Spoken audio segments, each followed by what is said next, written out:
The reason breaking up with a narcissist or a borderline is so difficult is because the psychological warfare that they're playing on you. It's because of the gaslighting. It's because of the cognitive dissonance that the narcissist creates.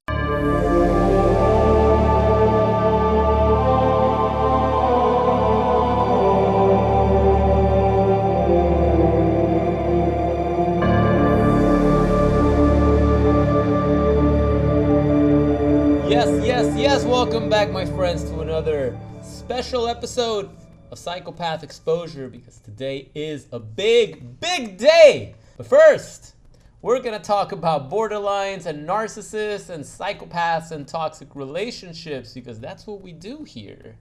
I was thinking the other day, when the borderline or the narcissist says they're working on themselves, woo-wee! How many of you guys got that line when you were dating a toxic person? Huh? How many of you guys got the old, I'm going to be working on myself, I need some space, and then you keep texting them, you stay in communication with them, you think they're working on themselves, you think the narcissist is taking time to work on themselves, to fix their issues.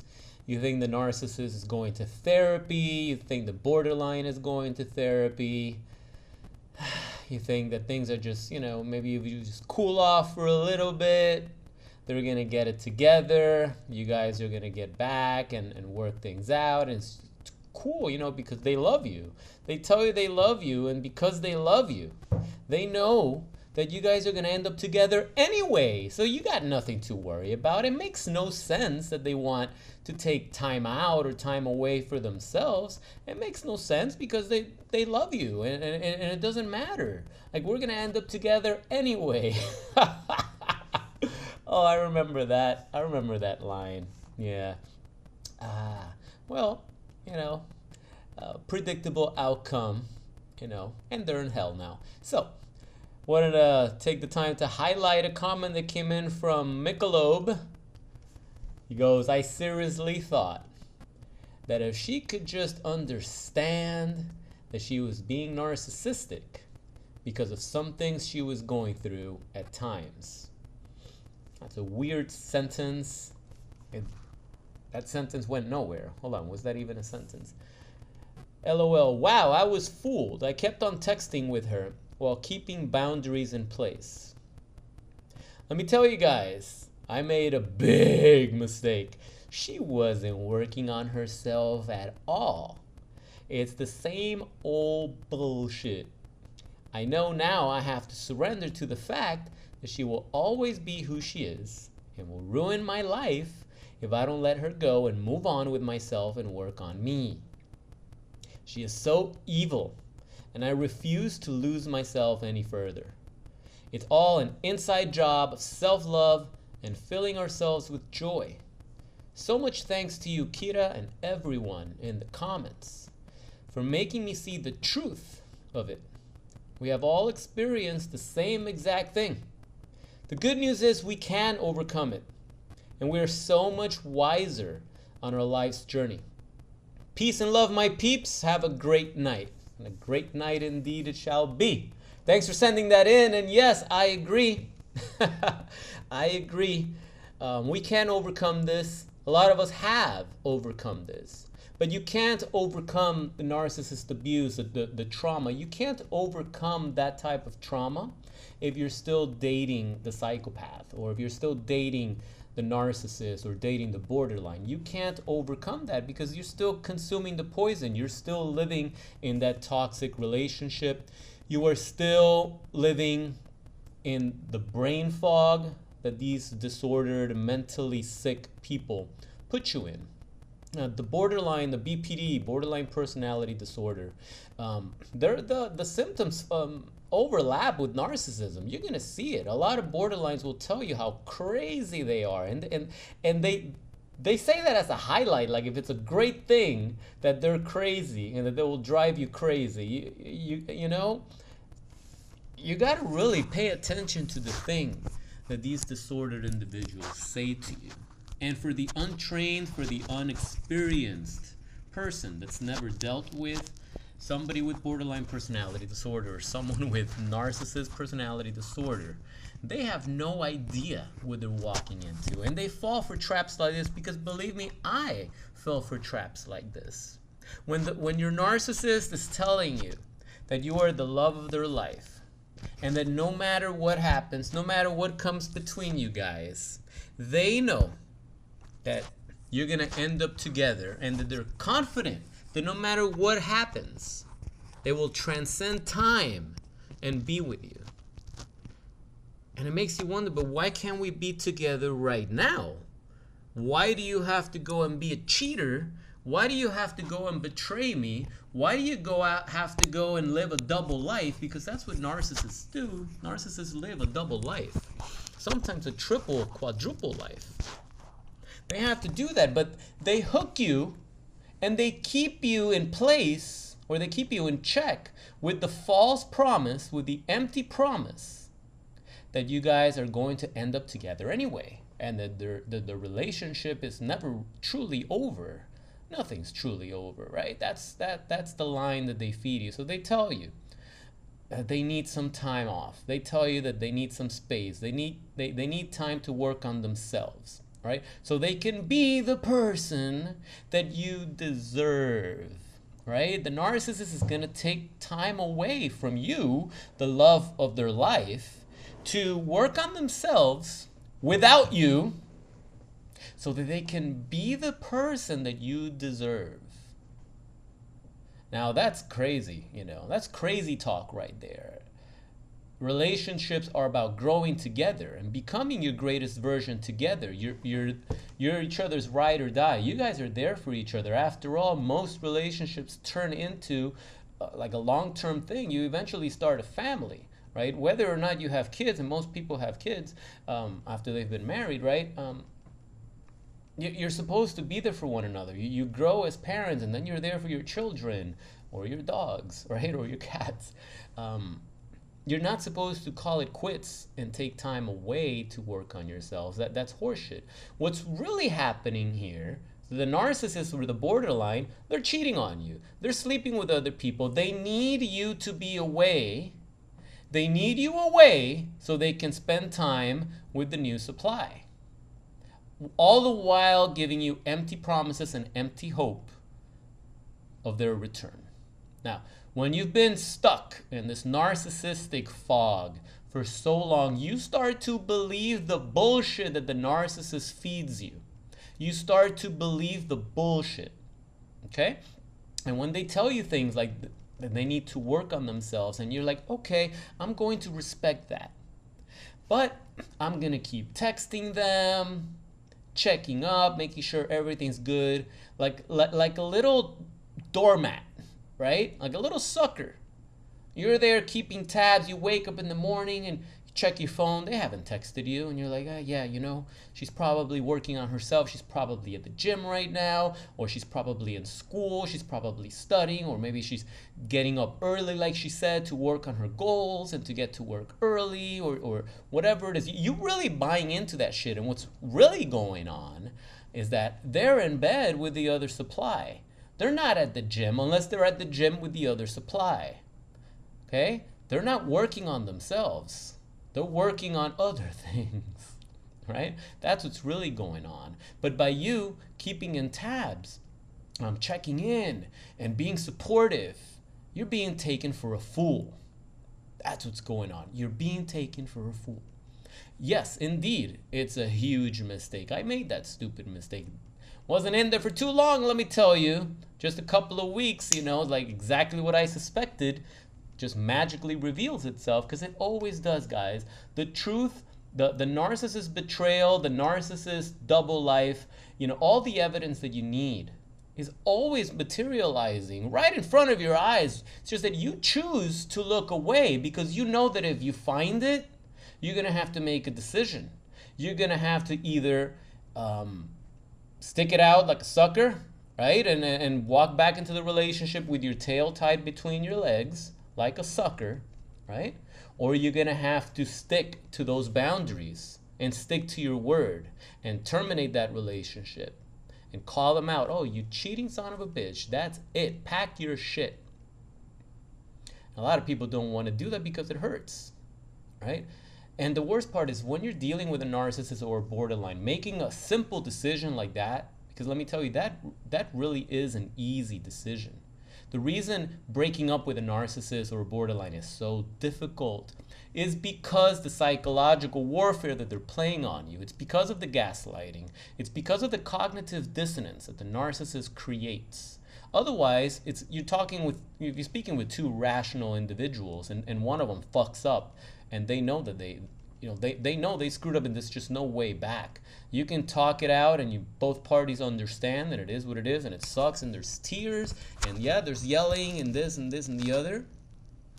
But the response that you get back, even from the infidel, somehow makes some sort of sense. It's grounded on the rules of planet Earth. Even though they crossed the line and they broke the vows, it's still grounded on planet Earth.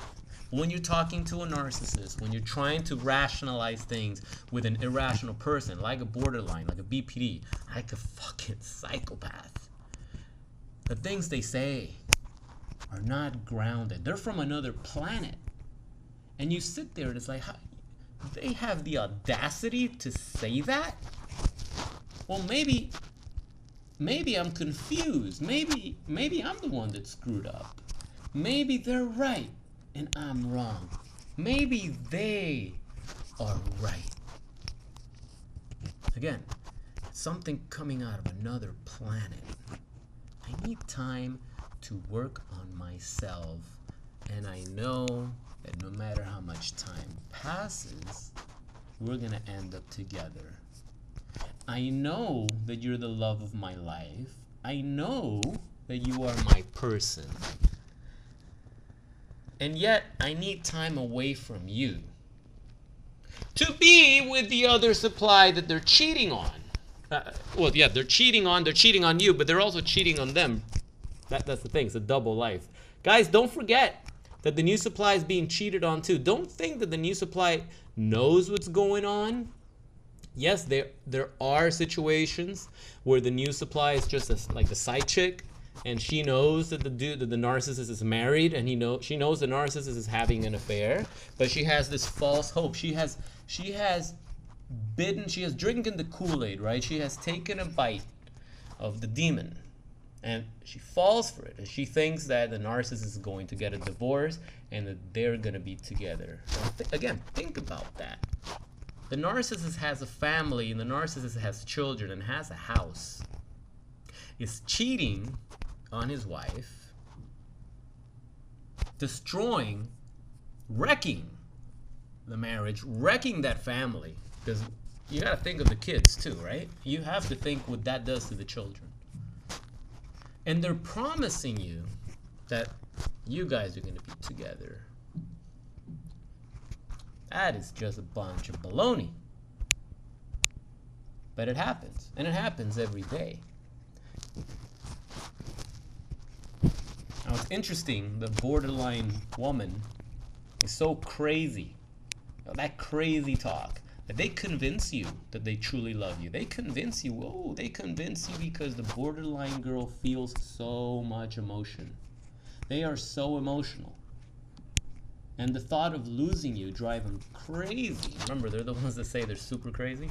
Drives them nuts, right? And yet they can't help but continue their pattern of destructive behavior. Bet you loved when she said she was going to work on herself, huh? You're like, yes. All right, good. Maybe she's going to get some help, and she's going to, things are going to be better. And yeah, it's cool. I'm not going anywhere. I'm just going to go to work. I'm going to go to the gym.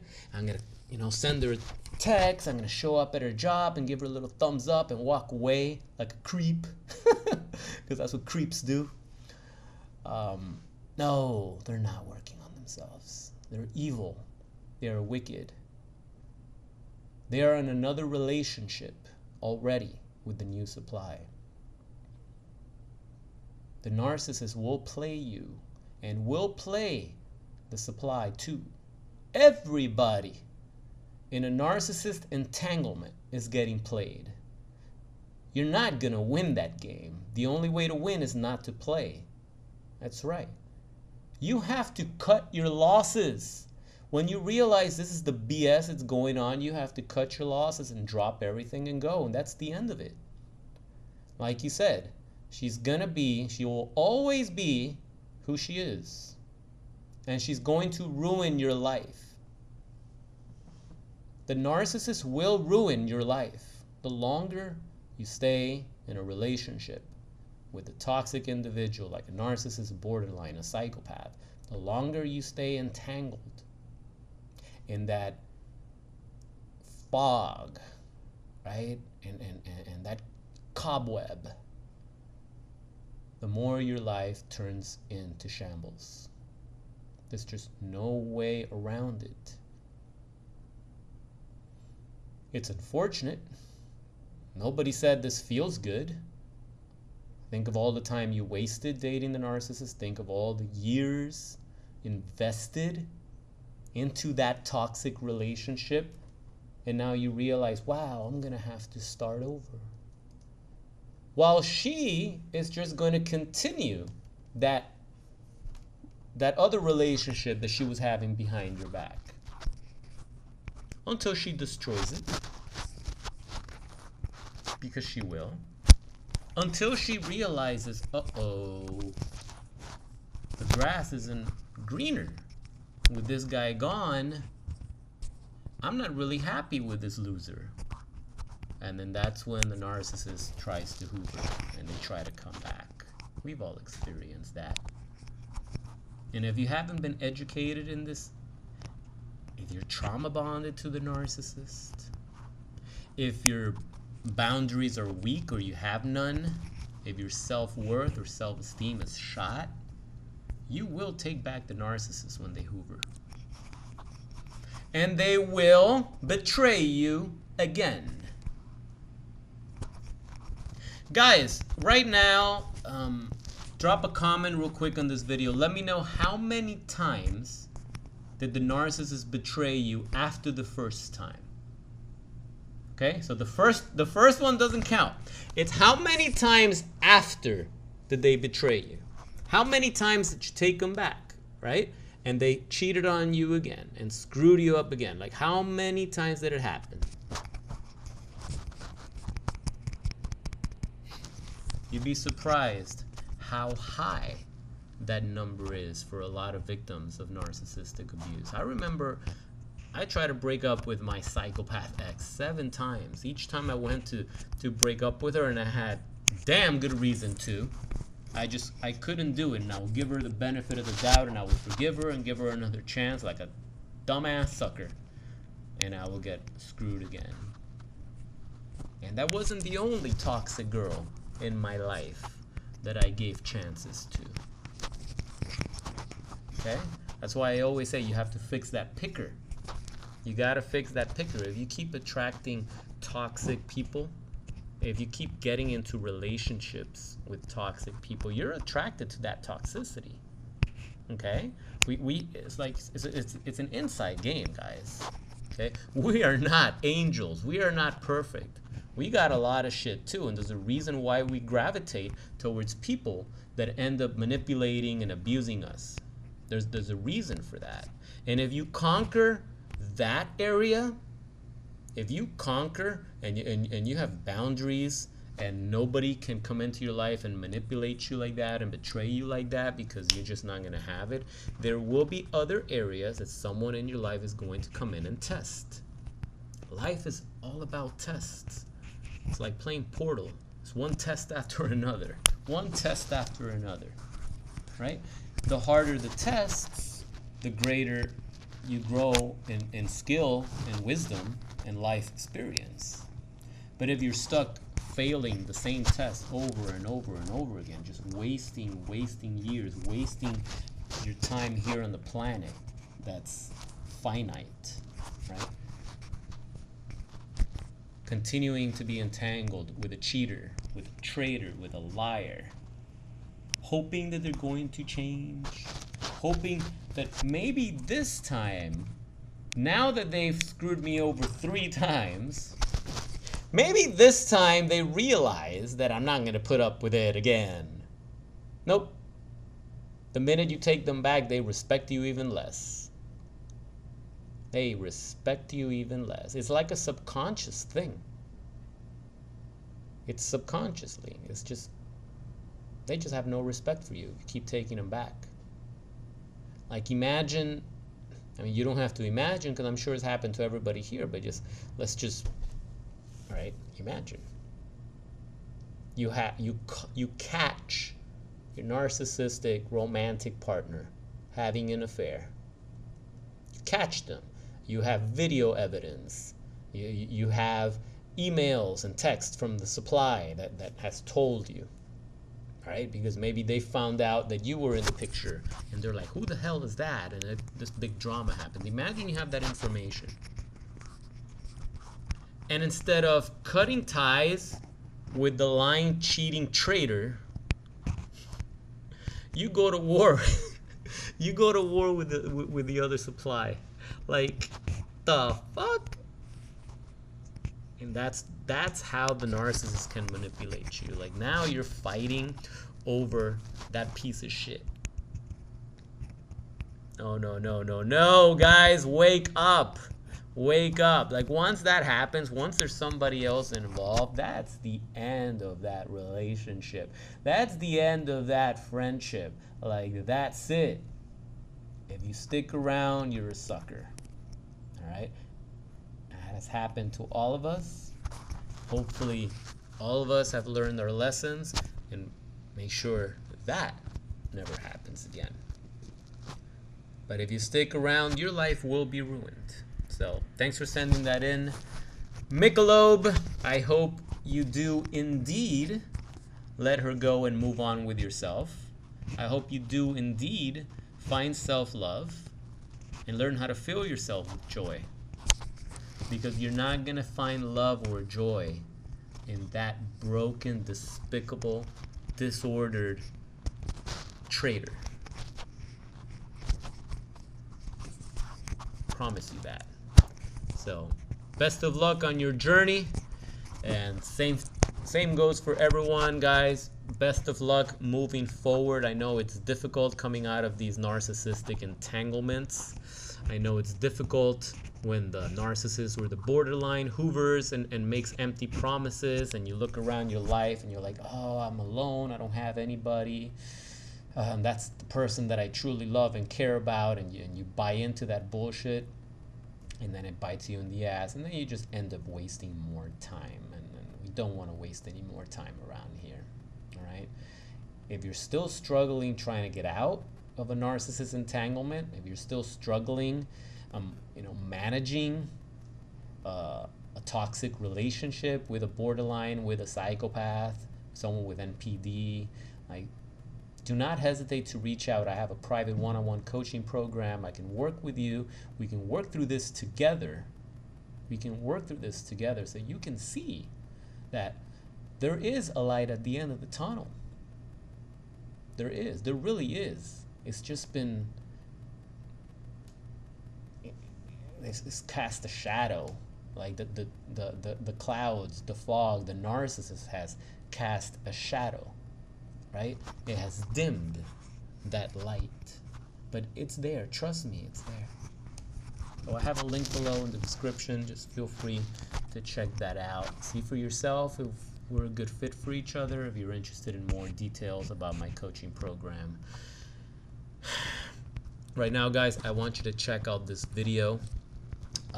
Is when you idealize the narcissist. This is something that all of us victims of narcissistic abuse at some point or another have done, especially after the narcissist discards you. You start wondering if they're gonna hoover. You're watching all these videos, you're always hearing about a hoover, narcissistic hoover, this and the other. And you start idealizing the narcissist in your mind. You really believe that they've been working on themselves. You really believe that they've turned over a leaf, that they have acknowledged how they were wrong, and they have gone to therapy, and they really value they really value having you in your life, and you're the love of their life, like they say. And you start idealizing this perfect person that doesn't even exist.